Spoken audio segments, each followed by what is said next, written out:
I want to talk about Americans with disabilities.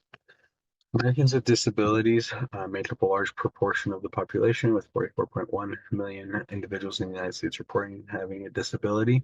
A lot of these individuals have socioeconomic disadvantages, with the individuals with a disability earning a median of $28,438 compared to the nearly $41,000 of those without disabilities. Among racial and ethnic groups, Alaskan Natives and American Indians are more likely to have disabilities, and then following them, white and black Americans, and the group with the least amount of disabilities would be Asian and Hispanic Americans.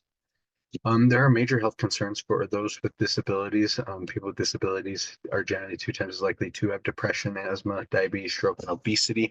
And so this causes lots of concern, especially since they have less access to adequate health care, and then they have higher rates of physical inactivity and smoking. So we want to be able to provide as much help as we can to them.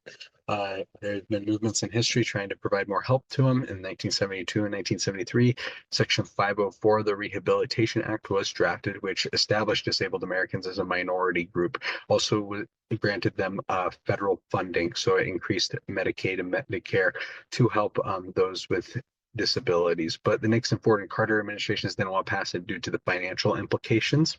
So what they did is they avoided signing it, or they wanted to reword some of it. And so this led into a lot of protests and sit-ins. The longest sit-in lasted 25 days, and it's the longest nonviolent occupation of a federal building in U.S. history. And this act was finally signed in 1977. The American Disabilities Act ended up being drafted by 2 senators in 1988 who had close ties to disabled Americans. One of their brothers was blind, and another one of them had epilepsy themselves. It was signed into law by President George H.W. Bush on July 26, 1990. And what it did is it granted those with physical and mental disability civil rights, and granted them lots of other amenities that I'll talk about later.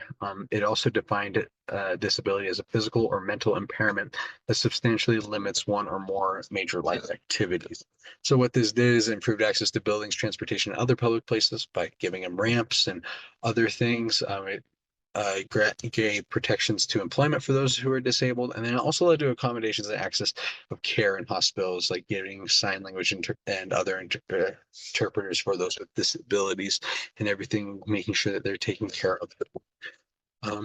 This influenced me in my life. My mom is paralyzed on her left side, so she's disabled, but she's able to get help through the government, and also is able to have access to amenities and things to help her and help us live as a family.